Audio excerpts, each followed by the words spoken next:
여러분, 요즘 경제 뉴스 보다 보면 마음이 참 이상해집니다.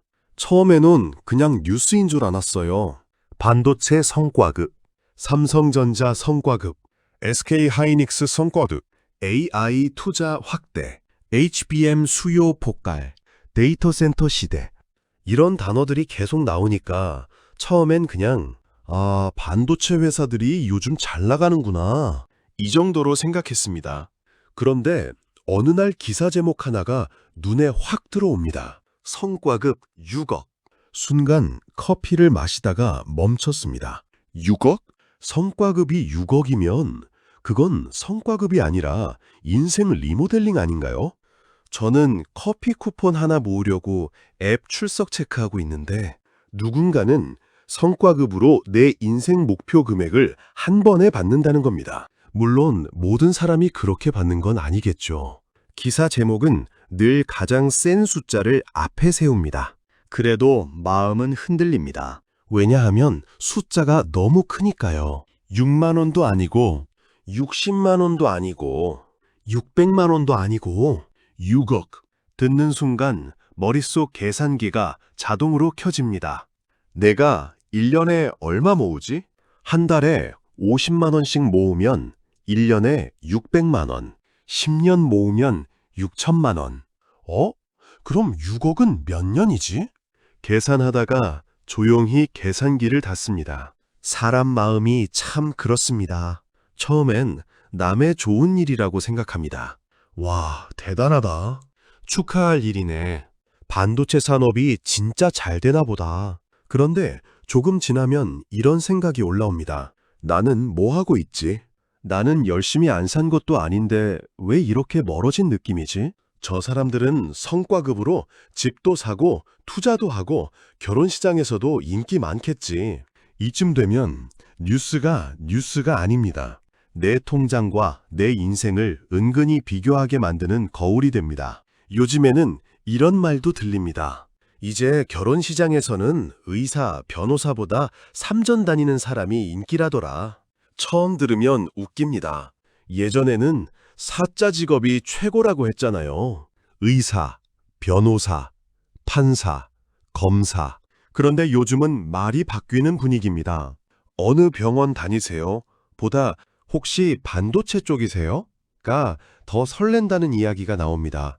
소개팅 자리에서도 이런 상상을 해봅니다. 취미가 어떻게 되세요? 독서 좋아합니다. 아, 그렇군요.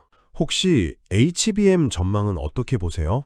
이제 이상형도 바뀌는 것 같습니다.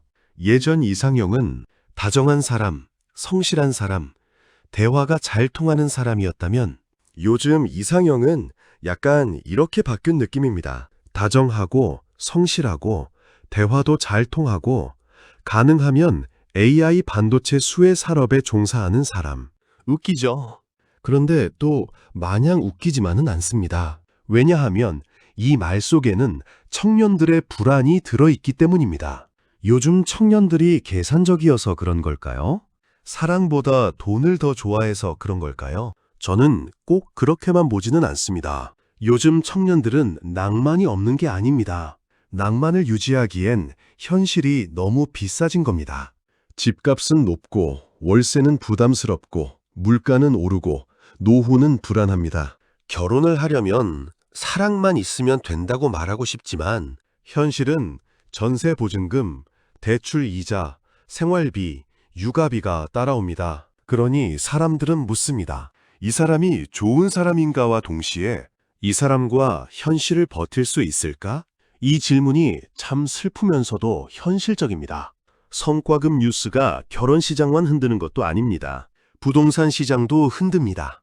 사람들은 상상합니다. 저렇게 성과급을 많이 받으면 어디에 쓸까? 상급지 아파트로 갈아타나? 주식에 넣나? 전세에서 매매로 넘어가나? 실제로 모든 사람이 그렇게 움직이는 것은 아닐 겁니다. 그런데 시장은 늘 사실보다 심리가 먼저 움직입니다. 누군가 큰 돈을 받았다는 뉴스가 나오면 사람들은 그 돈의 목적지를 상상합니다. 그리고 그 상상이 다시 불안을 만듭니다. 저 사람들은 앞으로 더 올라가겠구나. 나는 또 뒤처지겠구나. 지금이라도 무리해서 집을 사야 하나? 반도체 주식을 사야 하나? 나만 가만히 있으면 바보 되는 거 아닌가? 이렇게 마음이 급해집니다. 이게 요즘 청년들의 심리입니다. 가만히 있으면 뒤처질 것 같고, 움직이자니 위험하고, 따라가자니 겁나고, 멈추자니 불안합니다. 한마디로 말하면 이렇습니다. 살아남고 싶은데 어디로 뛰어야 할지 모르겠는 상태. 그런데 저는 여기서 청년들을 조금 애틋하게 바라보게 됩니다. 요즘 청년들이 욕심이 많아서 흔들리는 게 아닙니다. 살아남고 싶어서 흔들리는 겁니다. 남들보다 훨씬 잘 살고 싶어서가 아니라 적어도 밀려나고 싶지 않아서 발버둥 치는 겁니다. 결혼도 계산하고, 집도 계산하고, 직장도 계산하고, 투자도 계산합니다. 누군가는 말할 수 있습니다. 요즘 젊은 사람들은 너무 계산적이야. 하지만 저는 이렇게 말하고 싶습니다. 요즘 청년들이 계산적인 게 아니라 시대가 청년들에게 계산기를 쥐어준 겁니다. 아침에 눈 뜨면 대출금리 계산, 점심엔 카드값 계산, 저녁엔 집값 계산, 밤에는 노후 계산. 그러다 뉴스에서 성과급 6억을 봅니다. 그럼 마음이 조용할 수 있을까요? 쉽지 않습니다. 물론 반도체 회사에 다니는 사람들도 마냥 편하지만은 않을 겁니다. 밖에서 보면 부럽습니다. 좋은 회사, 높은 연봉, 큰 성과급, 안정적인 이미지. 그런데 그 안에 있는 사람들도 압박이 큽니다. AI 반도체 경쟁은 전 세계가 뛰어드는 전쟁 같은 시장입니다. 성과가 크면 기대도 커지고, 기대가 커지면 업무 강도도 올라갑니다. 게다가 요즘은 사람을 볼 때 직장명이 너무 앞서 나갑니다. 그 사람 어떤 사람이야? 보다 어디 다녀를 먼저 묻습니다. 사람이 아니라 회사 로고가 먼저 보이는 시대입니다. 소개팅에서도 이런 일이 생길 수 있습니다. 취미가 뭐예요? 등산 좋아합니다. 아, 좋네요. 근데 성과급은 어느 정도 나오세요? 이러면 사람은 순간 기업 공시자료가 된 기분일 겁니다. 반도체 회사에 다닌다고 해서 매일 행복한 것도 아니고, 성과급이 있다고 해서 불안이 사라지는 것도 아닙니다. 많이 버는 사람은 많이 버는 대로 불안하고, 못 버는 사람은 못 버는 대로 불안합니다. 참 이상한 시대입니다. 돈을 못 벌면 불안하고, 돈을 많이 벌어도 더 빨리 달려야 해서 불안합니다. 그렇다면 우리는 어떻게 해야 할까요? 성과급 없는 사람은 그냥 좌절해야 할까요? 나는 그런 회사 안 다니니까 끝났다. 나는 이미 늦었다. 나는 평범하니까 방법이 없다. 이렇게 생각하면 마음은 편할 수 있습니다. 왜냐하면 아무것도 안 해도 되는 이유가 생기니까요. 하지만 체념은 아주 위험합니다. 체념은 소리 없이 기회를 닫아버립니다. 반대로 무리한 추격도 위험합니다. 나도 지금 당장 반도체 주식에 전 재산 넣어야겠다. 대출 받아서 투자해야 하나? 지금 안 사면 평생 뒤처질 것 같아. 이런 마음으로 움직이면 투자가 아니라 불안 구매가 됩니다. 홈쇼핑에서 마감 3분 전이라고 하면 갑자기 필요 없는 냄비도 사고 싶어지잖아요. 투자도 비슷합니다. 나만 빼고 다 돈 버는 것 같다는 마음이 들면 안 사도 되는 걸 사고 몰라도 되는 금액까지 넣고 견디지 못할 위험을 떠안게 됩니다. 그래서 중요한 건 하나입니다. 부러움에서 멈추지 말고 흐름을 읽어야 합니다.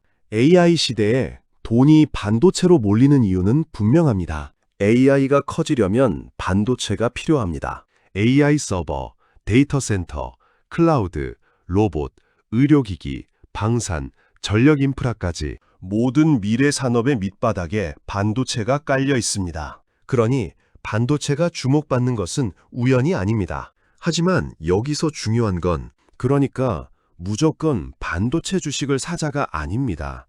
먼저 이해해야 합니다. 돈이 왜 그곳으로 가는지, 그 흐름이 어디까지 연결되는지, 내가 감당할 수 있는 투자는 무엇인지, 그리고 내가 이 시대에 어떤 능력을 키워야 하는지 봐야 합니다. 성과급이 없는 사람에게 필요한 것은 한방이 아닙니다. 구조입니다. 작은 현금 흐름을 만들고 지출을 관리하고 경제 공부를 하고 무리하지 않는 투자를 하고 AI를 도구로 쓰는 능력을 키우는 것. 이게 화려하진 않아도 오래 갑니다. 블로그든 유튜브든 온라인 판매든 전자책이든 강의든 지역 정보 콘텐츠든 작게라도 월급 외의 수입을 만들어 보는 경험이 중요합니다. 처음부터 월 300만 원 벌겠다고 하면 금방 지칩니다. 처음엔 월 5만 원도 괜찮습니다. 월 10만 원도 괜찮습니다. 중요한 건 금액보다 경험입니다. 내가 월급 말고도 돈을 만들어 볼 수 있구나. 내가 사람들에게 필요한 정보를 줄 수 있구나. 내가 세상 흐름을 컨텐츠로 바꿀 수 있구나. 이 경험이 쌓이면 자신감이 됩니다. 결국 이 시대에 필요한 것은 비교가 아니라 해석력입니다. 남의 성과급을 보고 무너지는 게 아니라 그 뉴스 뒤에 있는 시대의 방향을 읽어야 합니다. 왜 돈이 반도체로 갈까?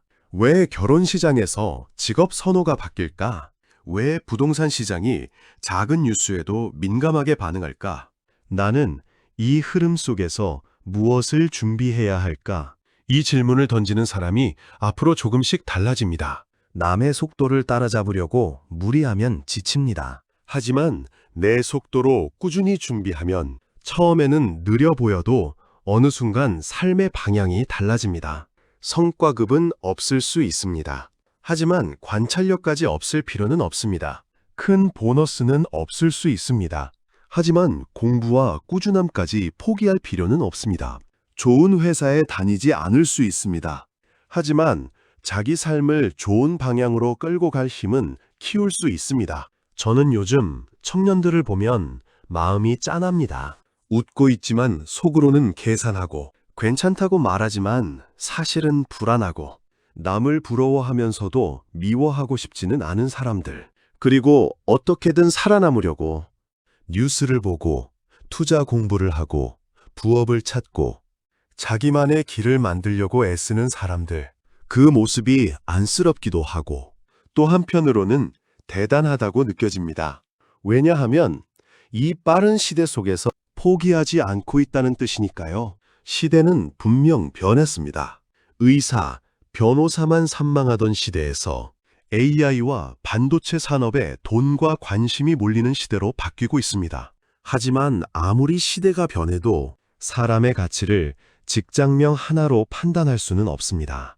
삼성전자에 다닌다고 해서 무조건 완벽한 사람도 아니고 성과급이 없다고 해서 실패한 사람도 아닙니다. 진짜 중요한 것은 내가 어느 회사에 다니느냐만이 아니라 변하는 세상을 읽고 내 삶을 포기하지 않는 태도입니다. 그러니 오늘 성과급 뉴스를 보고 마음이 흔들렸다면 너무 자책하지 마세요. 그건 여러분이 돈만 밝히는 사람이어서가 아닙니다. 그만큼 현실을 진지하게 바라보고 있다는 뜻입니다. 다만 그 마음이 질투에서 멈추지 않았으면 좋겠습니다. 부러우면 공부하면 됩니다. 불안하면 구조를 만들면 됩니다. 뒤처지는 것 같으면 내 속도를 다시 점검하면 됩니다. 남의 성과급은 내 인생의 성적표가 아닙니다. 남의 직장은 내 가치의 기준이 아닙니다. 남의 속도는 내 인생의 정답이 아닙니다. 성과급은 없을 수 있습니다. 하지만 나에게는 아직 관찰력, 공부, 꾸준함, 그리고 다시 시작할 힘이 있습니다. 오늘도 비교하지 말고 관찰합시다. 조급해하지 말고 준비합시다. 남의 속도가 아니라 내 속도로 자산이 자라는 구조를 만들어 봅시다. 그리고 언젠가 우리도 말할 수 있으면 좋겠습니다. 나는 6억 성과급은 없었지만 내 인생을 포기하지는 않았다. 그게 어쩌면 이 시대를 살아가는 평범한 사람들의 가장 멋진 성과급일지도 모릅니다. 오늘 이야기가 공감되셨다면 댓글로 남겨주세요. 여러분은 요즘 성과급 뉴스, 반도체 뉴스, 부동산 뉴스를 보면 어떤 마음이 드시나요? 부럽다, 불안하다, 자극된다, 아니면 나도 공부해야겠다는 생각이 드시나요? 좋아요와 구독은 이 채널의 작은 성과급입니다. 감사합니다.